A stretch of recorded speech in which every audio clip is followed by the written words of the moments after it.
ಎಲ್ಲರಿಗೂ ನಮಸ್ಕಾರ. ನಾನು ರಾಘವೇಂದ್ರ ಹಳಪೇಟಿ, ಸರ್ಕಾರಿ ಪ್ರೌಢಶಾಲೆ ಭೀಮನಹಳ್ಳಿಯಲ್ಲಿ ವಿಶೇಷ ನಾಟಕ ಶಿಕ್ಷಕನಾಗಿ ಕೆಲಸ ಮಾಡ್ತಾ ಇದ್ದೇನೆ. ನಮ್ಮ ಶಾಲೆ ವತಿಯಿಂದ ನಿಮ್ಮ ಮುಂದೆ ವಾರಕ್ಕೊಂದು ಕತೆ ಅನ್ನುವಂಥ 10 ಸರಣಿಗಳು ನಿಮ್ಮ ಮುಂದೆ ಪ್ರಸ್ತುತಪಡಿಸಿದ್ದೇವೆ. ಇವತ್ತು ನಾವು ನಿಮ್ಮ ಮುಂದೆ ವಿಶೇಷವಾಗಿರುವಂಥ ಒಂದು ಸಂಚಿಕೆಯನ್ನು ತೆಗೆದುಕೊಂಡು ನಿಮ್ಮ ಮುಂದೆ ಬಂದಿದ್ದೇವೆ.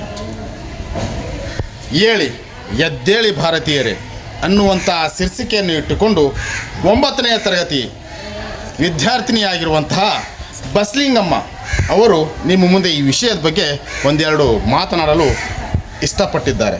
ಹಾಗಾಗಿ ಈ ನಮ್ಮ ವೇದಿಕೆಯ ಪರವಾಗಿ ಅವರನ್ನು ಮತ್ತೊಮ್ಮೆ ಸ್ವಾಗತವನ್ನು ಮಾಡಿಕೊಳ್ತೇವೆ. ನಮಸ್ಕಾರ. ಏಳಿ ಎದ್ದೇಳಿ ಎನ್ನುವಂತಹ ಭಾರತೀಯರೇ ಎನ್ನುವಂತಹ ಮಾತನ್ನು ವಿಷಯವನ್ನು ಇಟ್ಟುಕೊಂಡು ಬಸ್ಲಿಂಗಮ್ಮ 9ನೇ ತರಗತಿ ವಿದ್ಯಾರ್ಥಿನಿಯವರು ನಿಮ್ಮ ಮುಂದೆ ಮಾತನಾಡ್ತಾರೆ. ಕೇಳಿ ಮತ್ತು ನಿಮ್ಮ ಅಭಿಪ್ರಾಯವನ್ನು ತಿಳಿಸಿ. ಹಾಗೆ ಎಲ್ಲಕ್ಕಿಂತ ಭಾಳ ಮುಖ್ಯವಾಗಿರುವಂಥ ವಿಷಯ ಏನು ಅಂದರೆ, ನೀವು ನಮ್ಮ ಚಾನಲನ್ನು ಸಬ್ಸ್ಕ್ರೈಬ್ ಮಾಡಿ, ಬೆಲ್ ಬಟನ್ ಒತ್ತಿ, ಹಾಗೆ ಶೇರ್ ಮಾಡಿ, ಲೈಕ್ ಮಾಡ್ತೀರಿ ಅಂತ ಹೇಳ್ಕೊತಾ ನಮ್ಮ ಈ ಸಂಚಿಕೆಯನ್ನು ಪ್ರಾರಂಭ ಮಾಡ್ತಾ ಇದ್ದೀವಿ. ಕೇಳಿ. ಎಲ್ಲರಿಗೂ ಬೆಳಗಿನ ಶುಭಾಶಯಗಳು. ನನ್ನ ಹೆಸರು ಬಸ್ಲಿಂಗಮ್ಮ. ನಾನು 9ನೇ ತರಗತಿ ಓದುತ್ತಿದ್ದು ಸ್ವಾತಂತ್ರ್ಯ ದಿನಾಚರಣೆ ಪ್ರಯುಕ್ತವಾಗಿ ಏಳಿ ಎದ್ದೇಳಿ ಎಂಬ ವಿಷಯದ ಕುರಿತು ಮಾತನಾಡಲು ಇಷ್ಟಪಡುತ್ತೇನೆ. ಮಾಮೂಲಿಯಾಗಿ ಶಾಲೆಗೆ ಸ್ವಾತಂತ್ರ್ಯ ದಿನಾಚರಣೆ ಅಂದರೆ ಜನರು ಹೆಂಗೆ ಮಾಡ್ತಾರೆ ಅಂದರೆ ಶಾಲೆಗೆ ಚಂದ ಡ್ಯಾನ್ಸ್ ಮಾಡ್ತಾರಪ್ಪ, ನೋಡಬೇಕು ಚಂದ ಮಾಡ್ತಾರಂತ ಬರ್ತಾರೆ. ಆದರೆ ನಮ್ಮ ಸ್ವಾತಂತ್ರ್ಯ ಏನೋ ಸಿಕ್ತು, ಅದನ್ನು ಸುಮ್ಮನೆ ಸಿಕ್ತಾ? ಅದಕ್ಕೋಸ್ಕರ ಎಷ್ಟೋ ಜನ ತಮ್ಮ ಪ್ರಾಣವನ್ನು ಬಲಿತ್ಯಾಗ ಮಾಡಿದ್ದಾರೆ. ಯಾವುದಕ್ಕೋಸ್ಕರ? ನನ್ನ ದೇಶಕ್ಕೆ, ನನ್ನ ನಾಡಿಗೆ ಸ್ವಾತಂತ್ರ್ಯ ಬೇಕೇ ಬೇಕು ಎನ್ನುವುದಕ್ಕೋಸ್ಕರ ಅವರೇನೋ ತಮ್ಮ ಪ್ರಾಣನ ಬಲಿ ಕೊಟ್ಟರು. ಆದರೆ ನಾವು ಅವ್ರಿಗೆ ಏನು ಕೊಟ್ಟಿವಿ? ಅವ್ರು ನಮಗೇನು ಕೊಟ್ಟರಲ್ಲ ಅದನ್ನು ನಾವು ದುರುಪಯೋಗ ಪಡಿಸಿಕೊಳ್ಳಕತ್ತೀವಿ. ಏನು ಮಾಡಕತ್ತೀವಿ? ದುರುಪಯೋಗ ಪಡಿಸಿಕೊಳ್ಳಕತ್ತೀವಿ. ಈಗಿನ ದಿನಮಾನದಲ್ಲಿ ವಿಜ್ಞಾನ ತಂತ್ರಜ್ಞಾನ ಎಷ್ಟೊಂದು ಏರಿಕೆ ಆಗಿದೆ. ಆದರೆ ಬರೀ 100 ರೂಪಾಯಿ 10 ರೂಪಾಯಿ ಕೊಡಂದ್ರೆ ಪುಣ್ಯ ಕೊಡಂದ್ರೆ ಅವ ನನಗೇನು ವಾಪಸ್ ಕೊಡ್ತಾರೆ ನಾನು ಜನರಿದ್ದೀವಿ. ಆದರೆ ಅವಾಗ ತಮ್ಮ ದೇಶಕ್ಕೋಸ್ಕರ ಪ್ರಾಣವನ್ನೇ ಕೊಟ್ಟರು. ಇವಾಗ ಒಂದು ಸತಿ ರೊಕ್ಕ ಹೋದ್ರೆ ಬರ್ತದೆ, ಅದಕ್ಕಿಂತ 10 ಪಟ್ಟು 100 ಪಟ್ಟು 1000 ಪಟ್ಟು ನಮ್ಗೆ ವಾಪಸ್ ಬರ್ತದೆ. ಆದರೆ ಒಂದು ಸತಿ ಪ್ರಾಣ ಅವ್ರಿಗೆ ಬರ್ತದ? ಬರೋದಿಲ್ಲ. ಇದು ಅವ್ರನ್ನ ಯೋಚನೆ ಮಾಡ್ಬೋದಿತ್ತಲ್ಲ, ಅವ್ರು ಹೆಂಗನ ಆಗ್ಬಿಟ್ಟು ನಾವು ಬದುಕಿದ್ರೆ ಸಾಕಂತ. ಅದ್ರಂಗೆ ಅವರು ಯೋಚನೆ ಮಾಡಲಿಲ್ಲ. ನನ್ನ ದೇಶ ನನ್ನ ನಾಡು ಅಂತ ದುಡಿದಾರೆ. ಮಾನವೀಯತೆ ಗುಣರಿಸುತ್ತದೆ. ನಾನು ನಿಮ್ಗೆ ಒಂದು ಸಂದರ್ಭ ಹೇಳೋಕ್ಕೆ ಇಷ್ಟಪಡ್ತೀನಿ. ಎಲ್ಲರೂ ಶಾಲೆಯಿಂದ ಮನೆಗೆ ಬಂದಿರ್ತಾರೆ, ಆದರೆ ಒಬ್ಬ 12 ವರ್ಷದ ಬಾಲಕ ಮನೆಗೆ ಬಂದಿರೋದಿಲ್ಲ. 12 ವರ್ಷದ ಬಾಲಕ ಅಂದ್ರೆ ಮಿನಿಮಮ್ ಒಂದು 7ನೇ ಕ್ಲಾಸ್ ಇರ್ಬೋದೇನೋ, ಬಂದಿರೋದಿಲ್ಲ. ತಂದೆ ತಾಯಿಗೆ ಆತಂಕ ಆಗ್ತದೆ. 5 ನಿಮಿಷ ಮಕ್ಕಳು ಮನೆಗಿರಲ್ಲ ಅಂದ್ರೆ ಊರೆಲ್ಲ ಹುಡ್ಕೊಂಬರ್ತಾರೆ, ನನ್ನ ಮಗನ ನೋಡ್ರಿ, ನನ್ನ ಮಗಳು ನೋಡ್ರೇನಂತ. ಹಂಗೆ ಅವ್ರಿಗೂ ಆತಂಕ ಆಗ್ತದ. ಸಾಯಂಕಾಲ ಮಗ ಅಂದ್ರೆ ರಾತ್ರಿ ಹೊತ್ತು ಮಗ ಮನೆಗೆ ಬರ್ತಾನೆ. ತಂಗಿ ಅಣ್ಣ ಬಂತಂತ ಖುಷಿಗೆ ತಿನ್ನಕ್ಕೆ ಹಣ್ಣು ಕೊಡಕ್ಕೆ ಹೋಗ್ತಾಳ. ಆದ್ರೆ ಆತ ಎಷ್ಟು ನಿರ್ಭಯವಾಗಿ, ಎಷ್ಟು ಗಾಂಭೀರ್ಯದಿಂದ, ಎಷ್ಟು ಶಿಸ್ತಿನಿಂದ ನಿಂತಿರ್ತಾನೆ ಅಂದರೆ ಅವರೆಲ್ಲರಿಗೆ ಎಷ್ಟೊಂದು ಆಶ್ಚರ್ಯ ಆಗ್ತದೆ ಗೊತ್ತಾ? ಇಷ್ಟು ರಾತ್ರಿಗೆ ಬಂದನ ಅಂತಹ ಒಳ್ಳೆಯ ಕೆಲಸ ಏನು ಮಾಡಿ ಬಂದಿರಬಹುದು, ಅಂತಹ ಒಳ್ಳೆಯ ಕೆಲಸ ಇವನ್ನೇನು ಮಾಡಿ ಬಂದಿರಬಹುದು. ಅವನ ಮುಖದಲ್ಲಿರುವ ಆ ತೇಜಸ್ಸನ್ನು ನೋಡಿ ಆ ಥರ ಅವ್ರು ಯೋಚನೆ ಮಾಡ್ತಾರೆ. ಅದ್ರ ಆತ ಏನಂತಾನೆ ಗೊತ್ತಾ? ನನಗೆ ದಯವಿಟ್ಟು ಇದನ್ನು ತಿನ್ನು ಎನ್ನಬೇಡ, ನಾನು ನಿನಗೆ ಏನೋ ಒಂದನ್ನು ತೋರಿಸಬೇಕು ಅಂತಾನೆ. ಏನಾದ್ರು ಒಂದು ತೋರಿಸಿದ್ರೆ ಕುತೂಹಲ ಆಗ್ತದೆ, ಅದು ಹೆಂಗಿರ್ಬೋದು ಆ ವಸ್ತು ಅಂತ. ಫುಲ್ ಕುತೂಹಲ ಅಂದ್ರೆ ಈಗ ಕೇಳಬೇಡ್ರಿ. ಅದು ಯಾವಾಗ ನೋಡ್ತೀವ ಅಂತ ಜೀವ ಕುಣಿತಿರ್ತದ. ಅಕ್ಕಿ ಮೊದಲೇ ಸಣ್ಣಕ್ಕಿರ್ತಾಳ. 10ನೇ 7ನೇ ಕ್ಲಾಸ್ ಅಂದ್ರೆ ಅವ್ರ ತಂಗಿ ಸಣ್ಣಕ್ಕೆ 1 ವರ್ಷ 2 ವರ್ಷ ಇರ್ತಾಳಲ್ಲ, ಸಣ್ಣಕ್ಕಿರ್ತಾಳ. ಫುಲ್ ಖುಷಿಯಾಗಿ ಅಣ್ಣನಿಂದ ಓದ್ತಾಳ. ಅಥವಾ ಏನು ತೋರಿಸ್ತಾನೆ ಗೊತ್ತಾ? ಊಟದ ಡಬ್ಬಿಯಲ್ಲಿರುವ ರಕ್ತ ತುಂಬಿರುವ ಮಣ್ಣು ತೋರಿಸೋದು. ಪೂಜ್ಯವಾದ ಮಣ್ಣಿದು, ಜಲಿಯನ್ ವಾಲಾಬಾಗ್ ಹತ್ಯಾಕಾಂಡದಲ್ಲಿ ಹುತಾತ್ಮರಾದ ಮಣ್ಣಿದು, ಪುಣ್ಯವಾದ ಮಣ್ಣಿದು ಅಂತ ಕಣ್ಣಿಗೆ ಹೊತ್ತುಕೊಳ್ತಾನೆ. ದಿನಾಲು ಜಸ್ಟ್ ಬೆಳಗ್ಗೆ ಅಳ್ತಾವಲ್ಲ ಆ ಹೂಗಳನ್ನು ತಂದು ಪೂಜೆ ಮಾಡ್ತಿರ್ತಾನೆ. ಎಷ್ಟು ವರ್ಷದ ಬಾಲಕರವ? 12 ವರ್ಷ ಬಾಲಕನವನು. ಆ ಚಿಕ್ಕ ವಯಸ್ಸಿನೆಲ್ಲ ಜಲಿಯನ್ ವಾಲಾಬಾಗ್ ಹತ್ಯಾಕಾಂಡದಲ್ಲಿ ಹುತಾತ್ಮರಾದವರು ನೋಡಿ ಅವರೆಲ್ಲರೂ ಕಿಚ್ಚು, ಆ ದೇಶ ಪ್ರೇಮ ನನಗೂ ಬೇಕು. ಅವರಲ್ಲಿರುವ ಕಿಚ್ಚು, ಆ ದೇಶ ಪ್ರೇಮ ನನಗೂ ಬೇಕು. ಯಾಕೆಂದರೆ ನಾನೊಬ್ಬ ಭಾರತೀಯ, ಯಾಕೆಂದರೆ ನಾನೊಬ್ಬ ಭಾರತೀಯ ಎಂದು ತನ್ನಲ್ಲಿ ದೇಶ ಪ್ರೇಮವನ್ನು ಬೆಳೆಸಿಕೊಂಡವನವನು. ಅವನೇ ನಮ್ಮ ವೀರ ಕ್ರಾಂತಿಕಾರಿ ಭಗತ್ ಸಿಂಗ್. ಇನ್ನೊಂದು ಹೇಳ್ತೀನಿ, ಇದು ಕ್ರಾಂತಿಕಾರಿಗಳನ್ನೆಲ್ಲ ಸೆರೆಮನೆಗೆ ಅಂದರೆ ಜೈಲಿಗೆ ಹಾಕಿರ್ತಾರ. ಅವ್ರೇನು ಜೈಲಿಗೆ ಹಾಕಿರ್ತಾರಲ್ಲ, ಸ್ಥಳದ ಮುಂದ್ಗಡೆ ಎಷ್ಟೋ ಜನ ಭಾರತೀಯರು ಒಂದೇ ಮಾತರ ಭಾರತ್ ಮಾತಕ್ಕೆ ಜೈ ಎಂಬ ಜಯಘೋಷ ಮುಗಿಲು ಮುಟ್ಟಿರ್ತದೆ. ಅಂದ್ರೆ ಅಂತ ಘರ್ಷಣೆ, ಅಂತ ಭಾರತೀಯರ ಘರ್ಷಣೆ ಆ ಸ್ಥಳದಲ್ಲಿ ನಡೀತಿರ್ತದೆ. ಅಷ್ಟು ಜನಗಳ ಮುಂದುಗಡೆ ವೃದ್ಧ ತಂದೆ ತಾಯಿಯರು ನಿಂತಿರ್ತಾರೆ. ಅವ್ರು ಏನು ಯೋಚನೆ ಮಾಡ್ತಿರ್ತಾರೆ ಗೊತ್ತದ? ಈ ಬ್ರಿಟಿಷರು ನಮ್ಮ ದೇಶಕ್ಕೆ ವ್ಯಾಪಾರಕ್ಕಂತ ಬಂದ್ರು, ಆದರೆ ನಮ್ಮಲ್ಲಿರೋ ವೀಕ್ನೆಸ್ ಏನಂತ ತಿಳ್ಕೊಂಡು ನಮ್ಮ ಮೇಲೆ ದಬ್ಬಾಳಿಕೆ ಆಡಳಿತ ಮಾಡುತ್ತಿರೋರಲ್ಲ.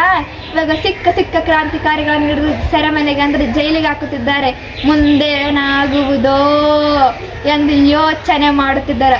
ಆದರೆ ಅವರ ಕಣ್ಣಲ್ಲಿ ಒಂದೇ ಒಂದು ಹನಿ ಸತಿಗೆ ನೀರುವುದಿಲ್ಲ. ಇಂಥ ವೀರತನ ಅಂತ ಗಂಡು ಗಲಿಗಳು ನಮ್ಮ ಭಾರತೀಯರು. ಇಲ್ಲಿ ಭಯ ಯಾರಿಗಿರ್ಬೇಕು? ಭಾರತೀಯರ ತಾನೇ ಇರಬೇಕು. ಯಾಕಂದ್ರೆ ಬ್ರಿಟಿಷರು ಹಿಡ್ದಾಕಿದ್ದು ಯಾರನ್ನ? ನಮ್ಮ ಭಾರತೀಯ ವೀರ ಕ್ರಾಂತಿಕಾರಿಗಳನ್ನ. ಆದರೆ ಇಲ್ಲಿ ಭಯ ಯಾರಿಗಿತ್ತು? ಆ ಪುಕ್ಕಲ ಬ್ರಿಟಿಷರಿಗಿತ್ತು ಭಯ. ಆ ಪುಕ್ಕಲ ಬ್ರಿಟಿಷರಿಗಿತ್ತು ರೀ. ಅಷ್ಟೊಂದು ಜನ ಇದ್ದಾರೆ, ನುಗ್ಗಿ ಬಂದು ವೀರ ಕ್ರಾಂತಿಕಾರಿಗಳನ್ನು ಕರೆದುಕೊಂಡು ಹೋದರೆ ಏನು ಮಾಡೋದು ಎಂದು ಗಡಗಡ ನಡಿಗೆ ಹೋಗಿದ್ದಾರೆ ಆ ಪುಕ್ಕಲ ಬ್ರಿಟಿಷರು. ಇವಾಗ ಅವ್ರಿಗೆ ಬ್ರಿಟಿಷರು ಏನು ಮಾಡಿರ್ತಾರೆ ಗೊತ್ತಾ? ಭಗತ್ ಸಿಂಗ್, ರಾಜ್ಗುರು, ಸುಖದೇವ್ ಇವರು ಹೊರಗಡೆ ಇದ್ರೆ ತಾನೇ ಬ್ರಿಟಿಷರು ಮಾಡೋ ಕೆಲಸನೆಲ್ಲ ಕೆಡ್ಸೋದು, ಹಾಳು ಮಾಡೋದು, ಈ ಥರ ಎಲ್ಲ ಮಾಡೋದು. ಅದೇ ಜೈಲಿಗೆ ಹಾಕಿದ್ವಿ ಅಂದರೆ ಇವ್ರು ನಾವು ಮಾಡೋ ಕೆಲಸನೆಲ್ಲ ನಂದೆಲ್ಲ ಮುಗಿತಪ್ಪ, ಇನ್ನೇನು ಅಷ್ಟು ದುಡ್ಡು ಸಲಕ್ಕೆ ಹಿಂಗಾಯ್ತು ಅಂತ ಸೈಲೆಂಟ್ ಆಗಿಬಿಡ್ತಾರ. ಆಯ್ತು ನಮ್ಮ ಮಾತು ಕೇಳ್ಕೊಂತಾರೆ, ಆಮೇಲೆ ನೇಣುಗಂಬಕ್ಕೆ ಹಾಕಿದ್ರಂತ ಯೋಚನೆ ಮಾಡಿರ್ತಾರೆ. ಆದರೆ ಭಗತ್ ಸಿಂಗ್ ಏನು ಮಾಡ್ತಾನೆ ಗೊತ್ತಾ? ಅಲ್ಲಿ ಥರ ಮಾನವೀಯತೆಗಳನ್ನ ತಮ್ಮ ಭಾರತೀಯ ಗುಣವನ್ನು ಬಿಡುವುದಿಲ್ಲ. ಅಲ್ಲಿ ಕೂಡ ಹೋರಾಟ ಮಾಡ್ತಾನೆ. ಅಲ್ಲಿದ್ದುಕೊಂಡೇ ಯುವ ಕ್ರಾಂತಿಕಾರಿಗಳನ್ನು ಎಬ್ಬಿಸುತ್ತಾನೆ. ಅಲ್ಲಿದ್ದುಕೊಂಡೇ ಹೊರಗಡೆ ಇರುವ ಯುವ ಕ್ರಾಂತಿಕಾರಿಗಳು ಎಬ್ಬಿಸ್ತಾನೆ. ಇದು ನಮ್ಮ ಭಾರತೀಯರ ಲಕ್ಷಣವೆಂದರೆ, ಆ ಬ್ರಿಟಿಷರಾಗಿದ್ರೆ ಹಂಗೆ ಮಾಡ್ತಿದ್ರ? ಬಿಡು ನಂದು ಏನು ಅವ್ರ ಬಳಿ ಧೈರ್ಯನೇ ಇರೋದಿಲ್ಲ. ಹಿಡ್ದಾಕಿದ್ರೆ ನಂದು ಅಷ್ಟೇ ಮುಗೀತಂತಾನೆ ಅವರೇ ಸಾಯ್ತಿದ್ರು.